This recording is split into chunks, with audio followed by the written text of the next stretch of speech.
9 April 1948, Bogota, Kolombia, politisi populer Jorge Eliezer Gaitán roboh berlumuran darah di jalanan ibu kota. Pembunuhan ini memicu La Violencia, 10 tahun kekerasan massal yang akan menewaskan 200.000 orang. Di tengah kekacauan inilah, seorang gadis berusia 5 tahun sedang belajar pelajaran paling mematikan dalam hidupnya, yaitu kekuasaan datang melalui kekerasan. Bayangkan seorang wanita yang mampu menguasai perdagangan kokaina senilai 80 juta dolar per bulan, dan di samping itu pula dia menjadi seorang ibu yang bisa memerintahkan pembunuhan dengan dingin sambil membesarkan anak-anaknya. Inilah kisah Griselda Blanco Restrepo, seorang wanita yang dijuluki La Madrina, Black Widow, dan Cocaine Godmother. Pablo Escobar, raja narkoba paling terkenal di dunia, bahkan pernah berkata jika satu-satunya orang yang pernah dia takuti adalah seorang wanita bernama Griselda Blanco. Jika raja kokaina takut padanya, bayangkan betapa menakutkannya sosok yang satu ini. Dari jalanan kumuh Medellin hingga mansion mewah di Miami, dari anak jalanan hingga miliarder, perjalanan hidup Griselda bukan hanya tentang narkoba. Ini adalah cerita tentang bagaimana seorang anak perempuan miskin berubah menjadi salah satu tokoh kriminal paling ditakuti dalam sejarah, dan bagaimana kekerasan yang dia ciptakan akhirnya menghancurkan segalanya.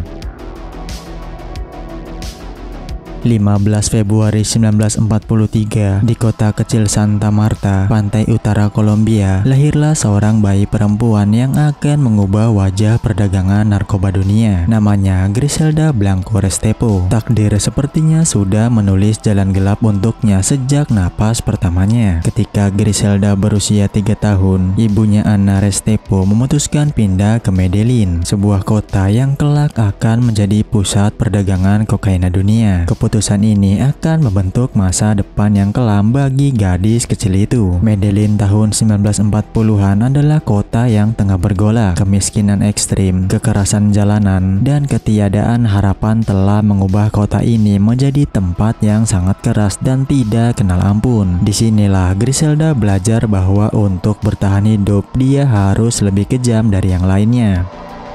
Kehidupan rumah tangga Griselda jatuh dari kata damai. Ana Restrepo hidup bersama pacar yang secara rutin melakukan kekerasan fisik dan seksual terhadap gadis kecil itu. Griselda belajar sejak dini bahwa dunia ini penuh dengan predator dan korban tidak akan bertahan lama. Pada usia 11 tahun ketika anak-anak lain sedang bermain dan bersekolah, Griselda melakukan aksi kriminal pertamanya. Dia menculik seorang anak laki-laki dari keluarga kaya raya di lingkungan eksklusif dekat rumahnya. Ketika keluarga korban menolak membayar tebusan, gadis kecil berusia 11 tahun itu dengan dingin mengacungkan pistolnya dan menembak mati anak laki-laki tersebut. Jelas ini bukan permainan, bukan pula kecelakaan, namun ini adalah eksekusi yang dilakukan oleh seorang anak yang sudah kehilangan jiwa. Sejak saat itu, Griselda tahu bahwa dia berbeda. Dia tidak merasa bersalah, tidak juga merasa takut, dan tidak merasa menyesal. Yang dia rasakan hanyalah satu, yaitu kekuasaan. Sebuah kekuasaan yang datang ketika orang lain takut pada dirinya.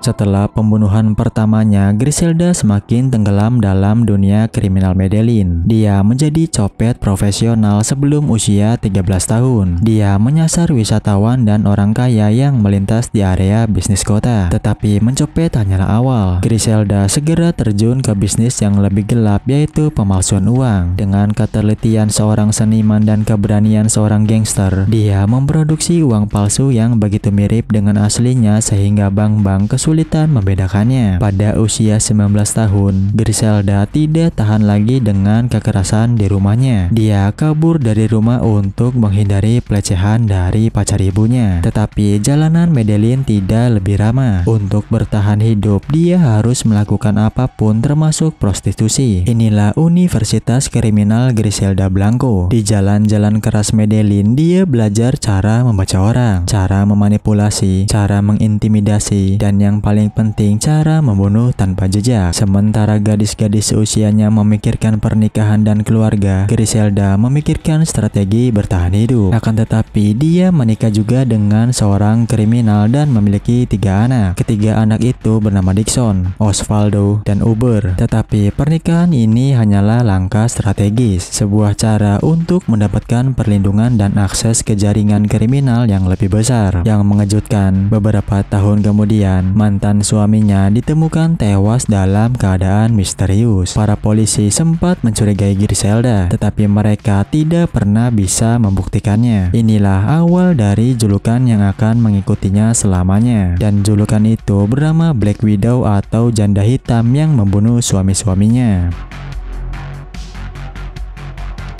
Awal tahun 1970-an, Griselda bertemu dengan Alberto Bravo, seorang penyelundup narkoba yang akan mengubah hidupnya selamanya. Bravo bukan sekadar suami kedua Griselda. Dia adalah guru yang mengajarkan bisnis yang akan menjadikannya seorang miliarder, dan bisnis itu ialah perdagangan kokaina. Kokaina pada era itu masih relatif baru di Amerika Serikat. Kebanyakan penyelundup masih fokus pada ganja. Bravo dan Griselda melihat peluang bisnis emas tersebut, sebuah pasar yang belum jenuh dengan margin keuntungan yang sangat fantastis. Berbasis di New York City, pasangan ini mulai membangun operasi smuggling yang sangat menguntungkan. Tapi Griselda bukan sekadar istri yang mengikuti suami. Dia memiliki visi dan inovasi yang akan mengubah cara penyelundupan narkoba bekerja. Inovasi pertama Griselda terdengar sepele tapi revolusioner. Dia memesan pakaian dalam khusus, sebuah bra dan korset dengan kantong rahasia yang dijahit rapi untuk menyembunyikan kokaina. Para kurir wanita akan memakai lingerie maut ini untuk melewati penjagaan bandara tanpa dicurigai. Tapi itu baru permulaan. Griselda juga menciptakan sepatu dengan sol berlubang untuk menyembunyikan narkobanya, lalu menciptakan koper dengan kompartemen ganda yang tidak terdeteksi sinar X, dan bahkan boneka anak-anak dengan perut berisi kokaina. Sebuah kreativitas dalam menyembunyikan narkoba yang tidak ada habisnya. Operasi New York mereka sangat sukses hingga mulai mengancam dominasi mafia Italia. Pada era itu, perdagangan narkoba di New York masih dikuasai ketat oleh keluarga-keluarga mafia. Tetapi Griselda dan Bravo berhasil merebut pangan pasar yang signifikan dengan mengandalkan kekerasan yang lebih brutal. Tahun 1975, FBI melancarkan Operation Banshee atau operasi khusus untuk menangkap Griselda. Mereka berhasil menyita 150 kg kokaina dalam satu penggerebekan. Tapi Griselda selalu selangkah lebih cepat. Sebelum bisa ditangkap, dia kabur kembali ke Kolombia. Namun masalah terbesar Griselda bukan polisi Amerika, melainkan suaminya sendiri. Dia mulai mencurigai bahwa Alberto Bravo mencuri uang dari operasi mereka. Dan dalam dunia Griselda, pengkhianatan hanya ada satu hukumannya, yaitu hukuman mati. Konfrontasi terakhir mereka berakhir dengan baku tembak, dan Griselda sendirilah yang sudah menghabisi suaminya dengan menembaknya tepat di mulutnya. Kematian Bravo bukan hanya mengakhiri pernikahan kedua Griselda, tetapi juga memperkuat reputasinya sebagai Black Widow yang tidak segan membunuh siapapun, bahkan suaminya sendiri. Dengan kematian Alberto Bravo, Griselda kini menguasai seluruh jaringan penyelundupan sendirian. Tetapi dia tidak puas dengan New York saja. Sekarang matanya tertuju pada target yang lebih besar dan lebih menguntungkan, yaitu Miami, Florida. Akhir tahun 1970-an, Miami sedang mengalami transformasi yang sangat dramatis. Demam disco menciptakan budaya pesta yang gila-gilaan, dan kokaina menjadi narkoba pilihan bagi kaum elit di sana. Miami adalah surga bagi pedagang narkotika, sebuah kota yang sangat glamor, kaya, dan haus akan salju putih. Griselda tiba di Miami pada waktu yang tepat. Dia membawa serta anak-anaknya Dixon, Osvaldo, dan Uber, serta suami ketiganya Dario Sepulveda yang akan memberinya anak keempat, yaitu Michael Corleone Blanco, yang namanya diambil dari film The Godfather. Di Miami, Griselda membangun kerajaan pekerjaan yang akan membuatnya menjadi legenda hitam. Jaringannya tidak hanya mencakup Florida, tetapi menyebar ke seluruh Amerika Serikat, yaitu New York, California, Chicago, bahkan hingga ke Kanada. Pada puncaknya, operasi Griselda mampu menyelundupkan 3.400 pon kokaina setiap bulannya. Itu setara dengan 1,5 ton kokaina murni. Dengan harga kokaina pada era itu, operasi Griselda menghasilkan 80 juta dolar per bulan, setara dengan hampir 300 juta dolar dalam nilai sekarang. Tetapi uang bukanlah satu-satunya yang mengalir, darah juga ikut mengalir, dan Griselda adalah dalang di baliknya. Untuk mempertahankan dominasinya di Miami, dia harus berhadapan dengan kartel-kartel lain, lalu pengedar lokal yang tidak mau tunduk, dan tentunya seorang polisi. Miami tahun 1979 sampai 1981 berubah menjadi zona perang yang kemudian dikenal sebagai Miami Drug War atau Cocaine Cowboy Wars, sebuah periode kekerasan yang menewaskan ratusan orang dalam pertempuran memperebutkan kontrol atas perdagangan kokaina. Griselda tidak hanya berpartisipasi dalam perang ini, melainkan dia yang memulainya, dan senjata andalannya bukan hanya kokaina berkualitas tinggi, tapi juga inovasi pembunuhan yang akan mengubah dunia kriminal selamanya. Griselda Blanco bukan hanya pedagang narkoba, dia adalah inovator kematian. Metode-metode pembunuhan yang dia ciptakan begitu efektif hingga ditiru di seluruh dunia dan masih digunakan hingga hari ini. Inovasi paling mengerikan Griselda adalah yang kemudian dikenal sebagai drive-by shooting dengan sepeda motor. Para pembunuh bayaran akan menggunakan motor sport untuk mendekati korbannya, menembak dengan senapan otomatis, lalu menghilang dalam hitungan detik. Metode ini brilian karena beberapa alasan. Motor bisa bergerak lebih cepat di jalanan macet Miami, bisa melewati gang-gang sempit, dan yang paling penting hampir tidak mungkin terlacak, sehingga pembunuh bisa menghilang ke dalam lalu lintas sebelum polisi tiba. Dari tahun 1979 hingga 1981, Griselda bertanggung jawab atas sebagian besar pembunuhan di South Florida. Statistik resmi mencatat bahwa tingkat pembunuhan Miami meningkat 3 kali lipat dalam periode ini. Miami berubah menjadi medan perang yang menginspirasi film-film seperti Scarface dan Miami Vice. Tapi Griselda tidak hanya membunuh kompetitor bisnis, dia akan membunuh siapa saja. Orang yang berhutang padanya, orang yang dia hutangi, kurir yang mencuri sedikit kokaina, dan bahkan orang yang dianggap tidak menghormatinya. Tidak ada yang terlalu sepele untuk mendapatkan hukuman mati dari Griselda. Salah satu pembunuhan paling terkenal terjadi di sebuah mall Miami. Korbannya adalah seorang mantan kekasih yang berani meninggalkan Griselda. Dia memerintahkan pembunuh bayarannya itu untuk menembak pria itu di tengah kerumunan pengunjung mall sebagai pesan kepada siapapun yang berani mengkhianatinya. Puncak kekejaman terjadi pada 1982 ketika upaya pembunuhan yang diperintahkan Griselda secara tidak sengaja menewaskan seorang anak berusia 2 tahun. Bahkan dalam dunia kriminal yang brutal, pembunuhan anak kecil dianggap melanggar kode etik yang tidak tertulis. Pembunuhan Johnny Castro menjadi titik balik. Media nasional mulai memberitakan Cocaine Queen yang kejam ini, sehingga FBI meningkatkan prioritas untuk menangkapnya. Dan yang paling berbahaya, dia mulai membuat musuh bahkan di dalam lingkaran kartelnya sendiri. Di balik sosok ratu kokaina yang menakutkan, Griselda tetaplah seorang ibu dengan 4 anak. Tapi kehidupan keluarga Griselda jauh dari kata normal, dan tragedi terus menghantui mereka. Ketiga anak tertua Griselda, Dixon, Osvaldo, dan Uber, secara bertahap terlibat dalam bisnis narkoba keluarga. Sejak usia 9 tahun, mereka sudah diajak ke pertemuan-pertemuan bisnis. Griselda tidak memberikan mereka pilihan untuk hidup normal. Michael Corleone Blanco, anak bungsu yang lahir dari pernikahan dengan Dario Sepulveda, juga tidak luput dari kehidupan kriminal. Sejak kecil, dia menyaksikan kekerasan dan pembunuhan sebagai hal yang biasa. Nama yang diambil dari tokoh mafia film The Godfather seolah sudah menentukan takdirnya. Pernikahan Griselda dengan Dario Sepulveda berakhir tragis. Ketika Sepulveda mencoba membawa Michael kabur dari kehidupan kriminal, Griselda memerintahkan pembunuhannya.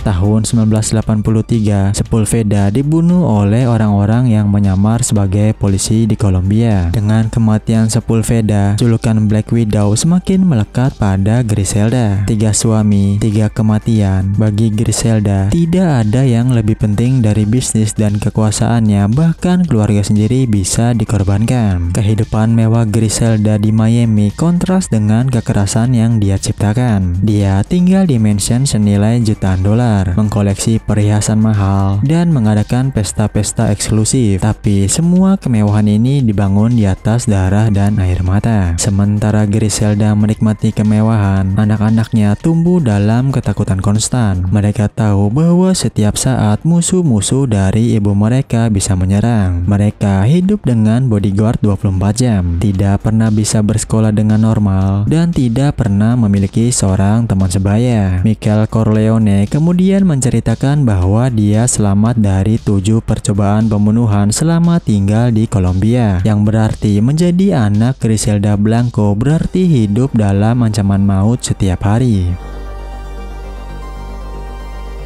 Setiap kerajaan memiliki akhir, dan mata-mata DEA telah mengintai Griselda selama bertahun-tahun. Agen khusus seperti Bob Palumbo telah menjadikan penangkapan Griselda sebagai misi pribadi mereka. Dengan bantuan informan dari dalam organisasi Griselda, DEA perlahan membangun kasus yang akan meruntuhkan kerajaan kokaina ini. Setiap percakapan telepon sudah direkam, setiap transaksi dipantau, dan setiap pergerakan diawasi. Griselda tahu bahwa dia sedang diburu, dan hal itu membuat paranoia mulai menguasai dirinya. Dia terus mengubah penampilan, mewarnai rambut dari pirang ke brunet, menaikkan atau menurunkan berat badan secara drastis, lalu menggunakan berbagai nama samaran dan identitas palsu. Dia juga terus berpindah tempat tinggal, dari Miami ke New York, dari New York ke California, dan terus bergerak untuk menghindari penangkapan. Tapi paranoia juga membuatnya semakin kejam. Akibatnya dia membunuh lebih banyak orang karena takut mereka akan mengkhianatinya. Tahun 1984, tekanan dari rival kartel dan operasi DEA memaksa Griselda meninggalkan Miami. Dia pindah ke California dengan harapan bisa membangun operasi baru yang lebih aman dari jangkauan polisi Florida. Tapi keberuntungan tidak berlangsung selamanya. Setelah hampir 1 dekade menghindari penangkapan, jejak Griselda akhirnya mulai terlacak. Informan memberitahu DEA bahwa Cocaine Godmother sedang tinggal di sebuah rumah mewah di Irvine, California. 17 Februari 1985, pukul 6 pagi, tim SWAT DEA menyerbu rumah Griselda di Irvine. Setelah bertahun-tahun diburu, ratu kokaina yang telah lama mereka kejar akhirnya berhasil ditangkap. Dan hal ini membuat era teror Griselda Blanco di Amerika Serikat secara resmi telah berakhir. Pengadilan federal memvonisnya 15 tahun penjara atas tuduhan perdagangan narkoba. Meski hanya 15 tahun penjara, tetapi penderitaan Griselda belum berakhir. Tahun 1994, tuduhan baru datang dari Florida. Tuduhan itu ialah pembunuhan Johnny Castro dan sepasang dealer narkoba bernama Alfredo dan Greza Lorenzo. Menghadapi kemungkinan hukuman mati, Griselda akhirnya mengambil plea bargain, sebuah pengakuan bersalah atas 3 tuduhan pembunuhan dalam pertukaran hukuman 10 tahun penjara tanpa kemungkinan parole.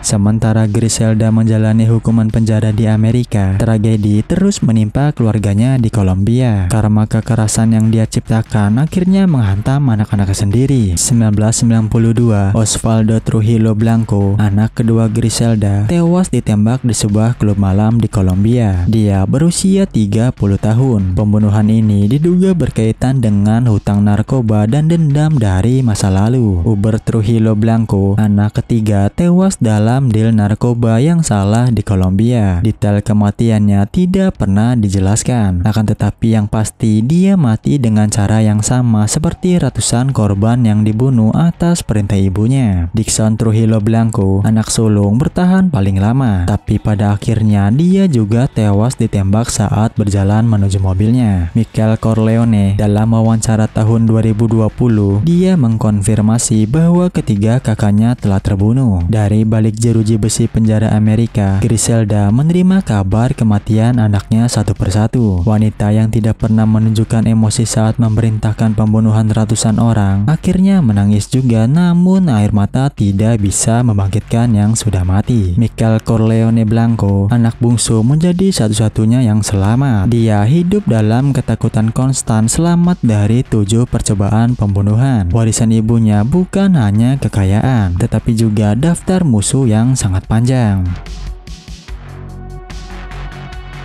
Tahun 2004, setelah hampir 20 tahun di penjara Amerika, Griselda dideportasi kembali ke Kolombia. Wanita yang dulunya menguasai Miami dengan teror kini hidup tenang di El Poblado, salah satu kawasan paling mewah di Medellin, tak jauh dari tempat kelahirannya. Selama 8 tahun terakhir hidupnya, Griselda seperti pensiunan biasa. Dia berbelanja di pasar tradisional, mengunjungi salon, bahkan sesekali pergi ke gereja. Tidak ada lagi kekerasan, tidak ada lagi perdagangan narkoba. Dia hidup dengan sangat tenang, seolah masa lalunya hanyalah mimpi buruk yang sudah berlalu. Akan tetapi masa lalu tidak pernah benar-benar pergi, dan dalam dunia kriminal, hutang darah harus dibayar dengan darah. Selama bertahun-tahun, musuh-musuh lama Griselda terus mencari kesempatan untuk membalas dendam. 3 September 2012 pukul 3 sore, Griselda Blanco yang saat itu berusia 69 tahun keluar dari Cardizo, sebuah toko daging di lingkungan El Poblado. Dia baru saja membeli daging untuk makan malam, sebuah aktivitas sehari-hari yang sudah biasa. Akan tetapi tiba-tiba suara knalpot motor sport terdengar mendekatinya. 2 orang pembunuh bermotor menggunakan metode yang dulu dia ciptakan sendiri. Mereka berhenti di samping Griselda dan melepaskan 2 tembakan tepat di kepalanya. Ini adalah ironi yang sempurna. Seorang wanita yang menciptakan pembunuhan dengan sepeda motor mati dengan cara yang sama. Griselda Blanco roboh di jalanan Medellin, sebuah tempat yang sama di mana perjalanan kelamnya dimulai 69 tahun yang lalu. Pembunuh-pembunuh itu menghilang dalam lalu lintas, persis seperti ratusan pembunuhan bayaran yang dulu bekerja untuknya. Lingkaran kekerasan yang dia mulai akhirnya melingkar kembali dan menghancurkan dirinya sendiri.